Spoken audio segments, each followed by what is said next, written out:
You want to learn, listen to some guidelines on marriage. Prayer.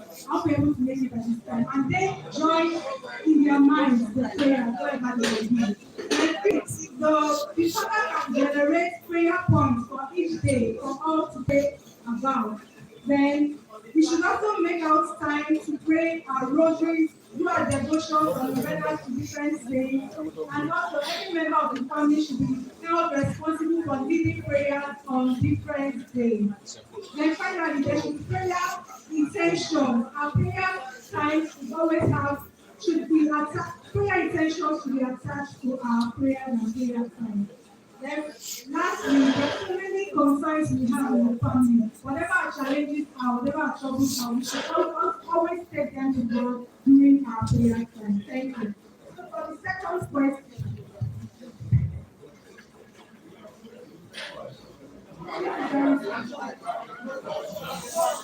So for the second question, just like after wedding, most couples are active before marriage. Then you can say after the wedding, what can we do in our family to bring them back and keep them close? First of all, during our pre-marriage classes, we place them on this day, we place them in WhatsApp groups. So those WhatsApp groups help us keep records of the people attending the marriage class. And so with using this record, we can always have meetings after wedding. We can always call meetings on those groups for the different marriage classes. We hold meetings with them. We give them a listing here also on what's going on, what we take to discuss, and we also help them address it. And they also we give them to contribute to addressing each other's concerns. Then secondly, we should encourage each intending couple to join society. So during our pre-marriage classes, we should encourage them to join society so that after their marriage, they still belong to these societies, and the societies can help us watch out for them and keep them in tune with the faith.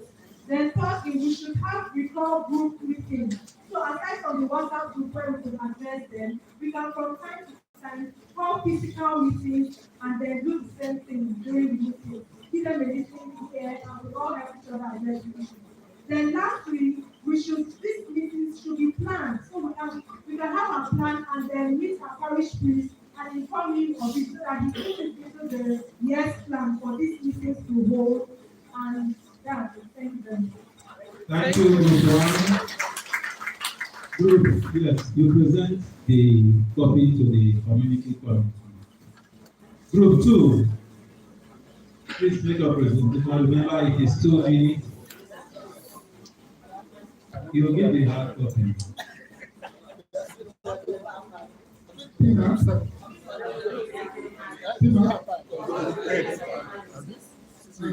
Our question, the first one is how can we teach confession that obedience? That confession is not just for individual, but for healing of the marriage when words are said. So we concluded that we should ensure that individuals develop forgiving hearts. Again, we mentioned that we should remind them during teaching that problems and disagreements will come, and they may step on that too. Also, we are encouraged to remind them that confession is not complete until they come back together and say, "I'm sorry" to one another. We also propose that teaching them is important, that their prayers will not be answered if they do not reconcile with each other. We should also teach them that forgiveness is not just a virtue, it is a necessity and a prerequisite for a child of God, and also important for their soul. Also, we added that we should inform this intellectual people. Unforgiveness grow inside a bitter human, soil their consciousness, and also makes their soul, and also hurts their soul. Also, we added that unforgiveness will not make love happen and how it falls to him. As well, we added that unforgiveness makes claims go to the blamer, and the person that is being blamed might not even be blamed. Also, we should encourage them that sleeping on the same bed improves reconciliation. As well, we mentioned that if we don't forgive, the children that we are bringing forth will pick from them, they will learn from them, and grow such unforgiveness in their heart. Also, we added that after forgiveness, nothing else holds in marriage. Forgiveness is very important, and it is two people who are imperfect that has come together to make a perfect man. On the second question, that says that many young couples don't pray or have time to pray the rosary or have time for adoration. So how do we make faith engaging and practical for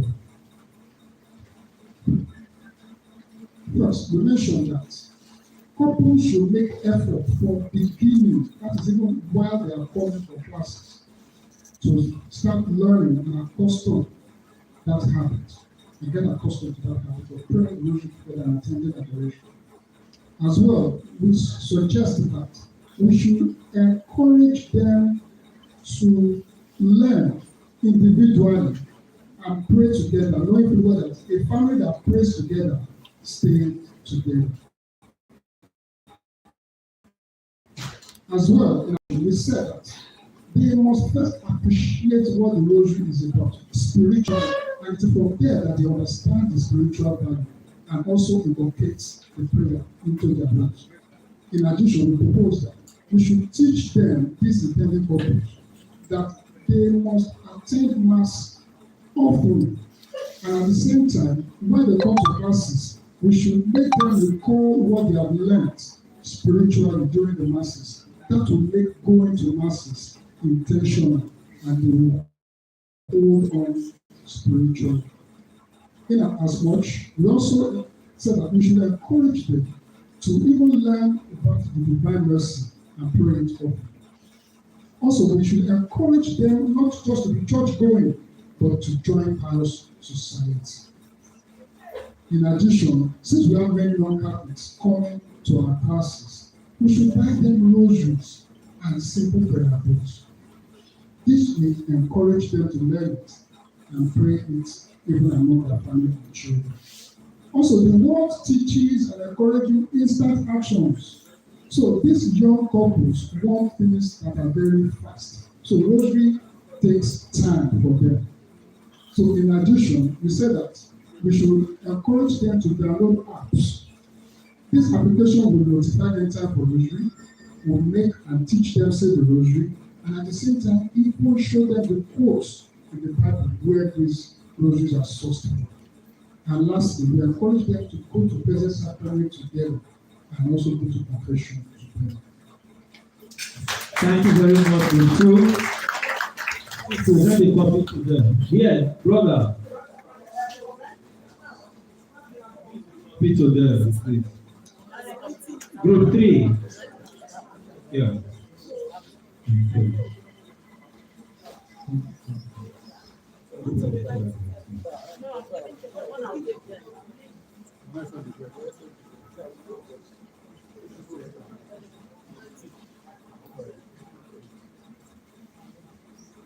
My name is Mary Anigo. I'm representing Group 3. First question. Understanding today's couples. The young ones now are different. They argue by text messages. They block each other when away. And they say, I need space. How do we understand their style without condemning them? First and foremost, we agreed that we're going to acknowledge that phones, the initial purpose of phones is for the purpose of an effective communication. However, it doesn't take away the place of physical communication and dialogue, as telephones don't and will never be able to express your emotions correctly, in as much as they try to bring in GIFs, but it does not really state your emotions at that time.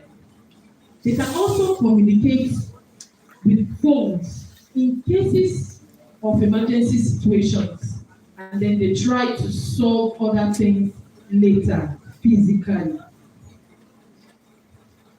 The second question, handling conflicts. How do we help couples settle issues without shouting or walking away? Can we teach them to pause, breathe, and speak calmly, even when emotions are hot? We agreed in our group that during the preparatory classes for marriage, we should encourage each person to be a good listener. Don't listen to respond and defend, but to actually understand the point of view of the other. There should be emotional intelligence, knowing when to talk, when to respond, and when to walk away momentarily when there is a possible threat to life. Also, we agree that you communicate effectively your thoughts, how you feel, allowing each other vent their minds effectively. Thank you very much. Group down to 3. We have group 4. Please give them a copy. Yeah. Yeah, please make sure you prepare a copy you are going to hand over to them, because the community have to be issued and they need a copy to do that. Thank you very much for this way. Good afternoon, all once again. I'm presenting group 4. Though our question is a mental health question that has to do with psychologists, but we try to digest it in our own understanding or way. But it is a mental health question.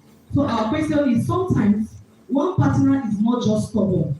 They may be emotional, tired, or depressed. How can we, as facilitators, recognize when the problem needs prayer and when it needs professional help? So the first thing you do as a facilitator is to what? Give a listening ear. You must listen carefully to where the problem is coming from. And then the second thing you should do is what? Identification of the problem. You need to identify, has this been happening or it just started? You ask questions. Is it that when she comes back from work or when he comes back from work and he behaves this way? Or it's something that the person, some little things I want to say here. One is that you start by what? Listening deeply, then identify the problem. Then if the partner argues or defends themselves or refuse to take correction, but still have what? Still have energy and interest in talking, that stubbornness. So if you want to know if it is stubbornness, when the person, and even when you're telling this person that this thing you're not getting it right, and the person keeps what? Arguing, that is what? Sign of what? Stubbornness. But if you try to talk to the person and the person is kind of tired and the person is not responding, you should know that stress comes with what? Hormonal imbalance in most cases. And when somebody is stressed, somebody can be aggressive, somebody can be insulting, and somebody can also react negatively as a result of stress. So I don't know, we also suggest if some mental health classes will be also given to the facilitators, because this is actually a mental health question. Thank you. And the second question says, teaching communication.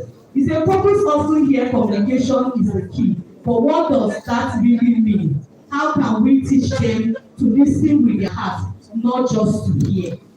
When it comes to communication, we keep saying communicate, but we cannot say what is that communication. Everybody will ask you to go are you communicating? But what is that communication? So I think this question is telling us as educators that we should be able to pass the information what communication actually means. Communication means you should listen and pay attention with what? Empathy and good listening skill without what? Interrupting the person that is talking. And when the person finishes talking, you see from your own point of view and tell the person, okay, this is how I understand this. For instance, when it comes to couples, the couple will be complaining, my husband does not communicate. My husband does not communicate. But when the person wants to communicate, you stand against the person and begin to question the person. So sometimes the person may just keep it to himself and say, I don't want to say it. Even if I say it, you still will judge me. So communication comes without what? Judgment. It is something that comes with you paying attention and listening to the person. And when the person finishes talking, where you have to contribute, you contribute, not to judge the person, not to criticize the act even before the person finishes saying it. And today, in most homes, we discover that one of the key factors that affect marriages is communication. So as facilitators, I think we should teach them deeper to understand that communication is not just by hearing, but it's something that you give your heart in connection to, not just to hear. Because if you are just hearing, the person may ask you, what did I say? You will not remember. But when you are connected to the thing the person is saying, you will even get what? Better understanding. Because like the people are always saying, if the person that is saying is not a fool, the person is a fool, the person listening is not a fool. So communication comes with what? Listening and paying much attention. Because when you pay attention, you will get it. Thank you. Thank you, Paul. Please, can we have group 5?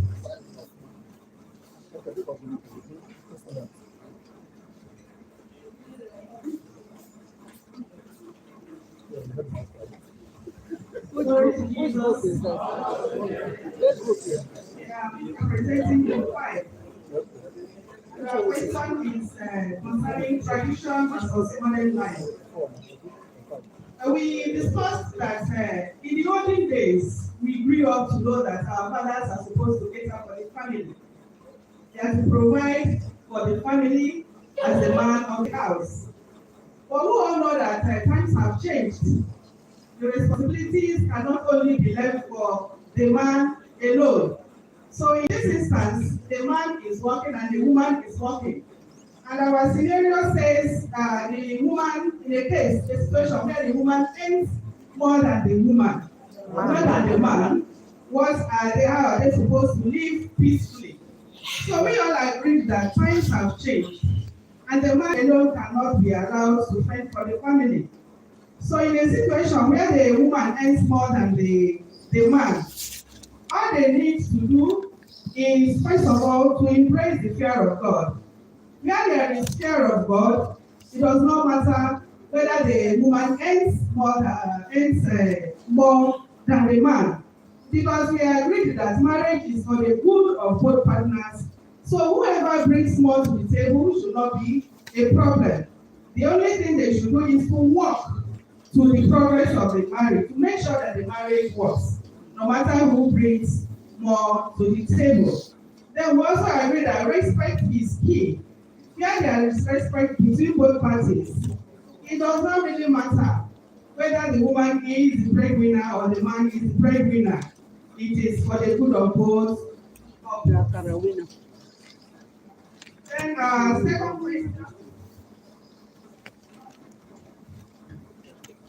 Okay, I thought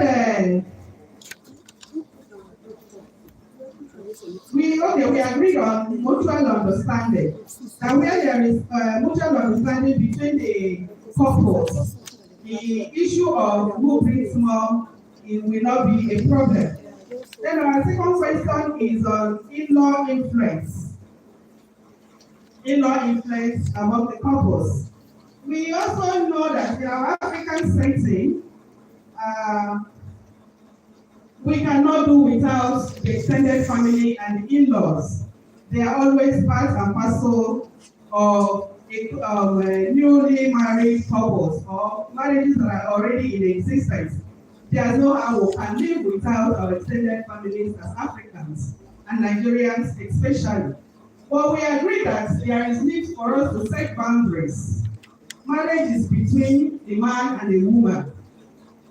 And it's supposed to be for them to live as couples without so much interference from the extended families. But where they have issues of in reference to extended families, they should be able to settle it themselves and know that it is both of them that are married and that they are not married to the extended families. And we agree that where also they have problems, that they can refer to their marriage sponsors to guide them in the way and manner they should go. We also agree that they should live by the dictates of God as they carry on a marriage. Through many Oh yeah, Sorry, please proceed. Don't to me. We must succeed. Thank you very much, Group 5. Can we now have Group 6? Give it. Group 6. Okay. Can you help me, ma? Good afternoon, everyone. We are group 6. I'm representing group 6. When I go, Our question is this. just which group are you? Social media pressure. Today, love is everyone posts perfect moments, but hides the quarrels. Our question is this: how do we prepare couples not to compare their marriage with others online? Like this. We answer that couples should be advised not to be motivated by what they see online, because most of the things posted online, they are You not want to real. get the person talking. They only post what people want to say and hide what they don't want you to say.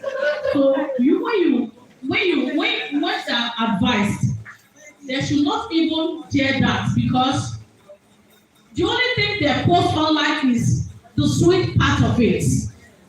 And when you follow this, when you are motivated and you follow them, that means your marriage will go the other way around. So they are advised never to be motivated by what they see online. And one of our group members explained how her friend consistently reports her husband to her. The marriage is not working, which she saw it, but she was surprised the other day she logged into Facebook.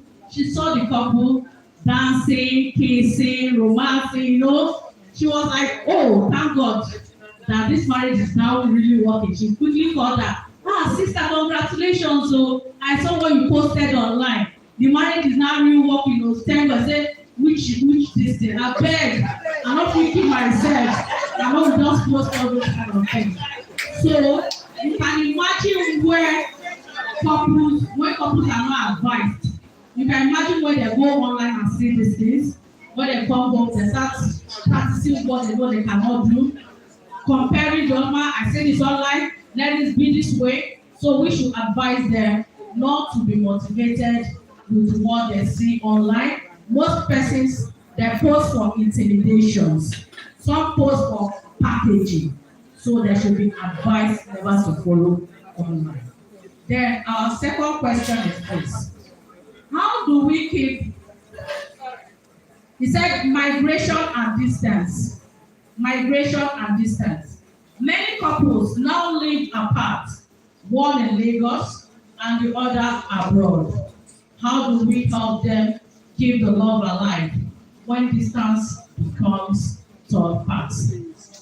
Answers. First of all, we should advise the couples that they should have a mutual agreement before aparting, before that distance. Once they have among them, they should have persistent communication, not just communication, intimate communication. Let them have effective and intimate communication all through. Maybe at the end of the day, they can come up, talk about what happened. You know, consistent communication will help them. Then they should visit often too. They should visit often physically. They should visit themselves physically. We still talk about it that we should advise them to have trust among them. But when there is trust, even while they are still apart, the love will still flow. Faithful to each other. They should visit, they should be faithful, and they should always have online prayers. Because even when they do their prayers, normal physically when they are not parted, morning prayer they can have it online before they start the day. Then at the end of the day, they can still have their night prayers. With all that, they will still peacefully. Thank you. Thank you, Group 6. Can we now have group 7? But it's not. Group 7.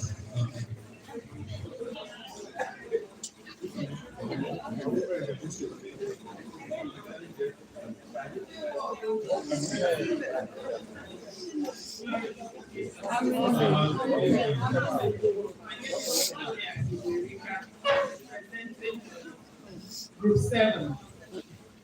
Though I didn't capture the question fully, but I was able to grab the different aspects of the question. We have asked, after wedding, couples vanish from the church. Okay. Is it advisable to follow up on them? And if we agree, what time is suitable? 3 months, 6 months, or 1 year? To that, we said yes, that it is advisable to follow up on the couple. And we suggested 1 year. That is a more reasonable time to be able to draw a conclusion to say they are no longer showing up at church. And then the next thing we advise is that we should find out their purpose for wedding in the Catholic Church. Some people come to the Catholic Church maybe for their own selfish or personal reasons. They want to wed in the Catholic Church because the certificate, marriage certificate is recognized everywhere. So they come to the Catholic Church to wed. For some people, trying to follow up on them might not yield results. So we said we have to find out their purpose for coming. If you don't see them and you approach them and they tell you, oh, this was our reason, it's better not to force it, then we should have a WhatsApp group to run for 1 year after the pre-marriage class. Here in St. Agnes, what we do is we have 3 classes in a year. At the end of every class, we disband the group and put new names of the new students or new intended couples. So from this question, we are advocating that the WhatsApp group should be allowed to run for the people that have graduated for 1 year at least. That way we can keep in touch with them so that we'll know where they are. It's also advisable that they join groups in church so that the group they join will be like a small group for them to be reached. So the second question we are asked, should we pair new couples with old stroke experienced couples? And if we do that, should it be formal or informal? To this question, we said no, it is not advisable to do that. Because doing that will mean duplicating the duties of the sponsors. That is what the sponsors are supposed to do, to guide, to instruct, and to be there to offer support and help and advice. So if the marriage facilitators are now to start pairing the new couples with old and experienced, You will help me when I'm presenting. Let me to zoom it. Okay. So we said no, that it is It's already on Zoom now. necessary. Okay.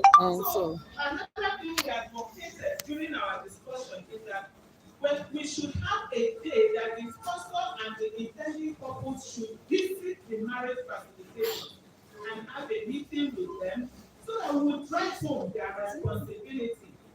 Telling them what they are supposed to do. It's not when the young ones want to wed, they will go and look for one rich man that does not have time.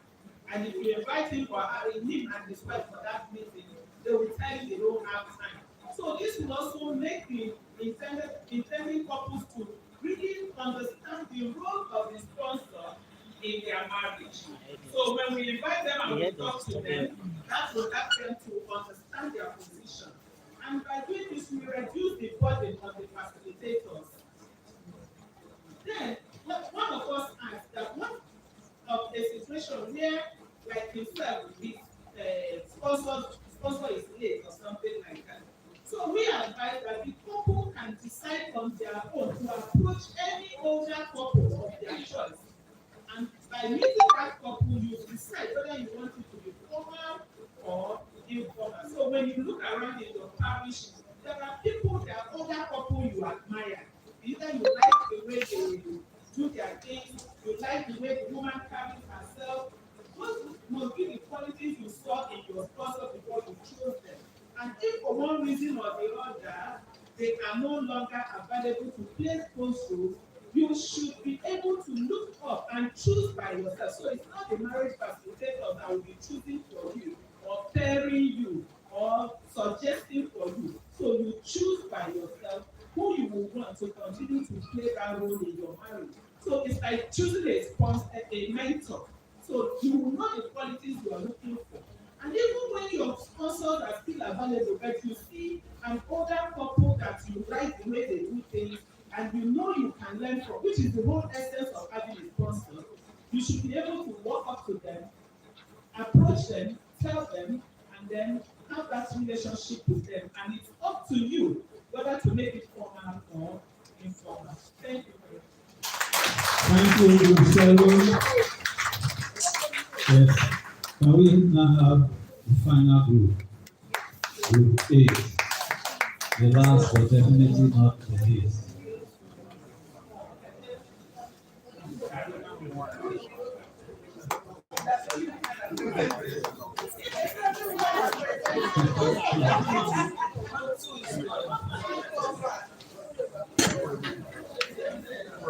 Pima. Group 8, and representing Group 8 now is Teresa Kisakari. From Group 8. Okay, I said Moluba and David. The topic we are giving the first one is marriage formation shouldn't stop after the wedding. What kind of regular program or gatherings can help couple keep learning?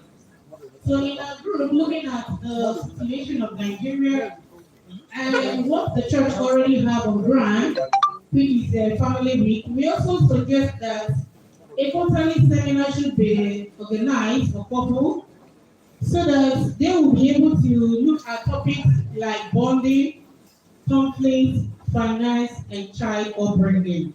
Now, these are some of the issues that come up after marriage. So those are the things I would suggest for that question. The second question is, how can we know that our marriage preparation is really helping? Should we ask couples to share testimony or challenges after some months of marriage? We said a big yes. And we also suggest that, like the last couple, I think have mentioned part of what we suggested, that the WhatsApp group should be kept, where couple can easily reach out to a counselor to share their testimony.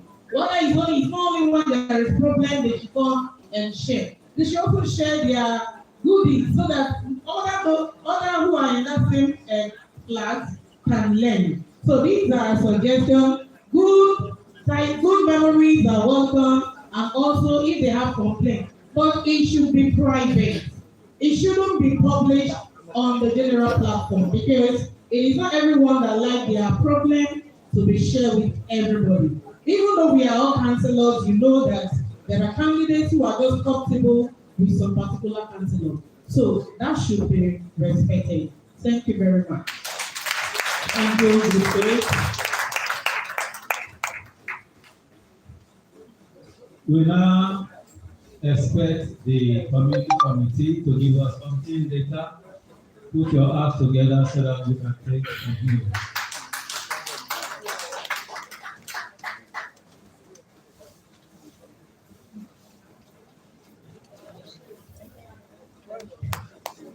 Thanks, madam. Thanks, ma'am.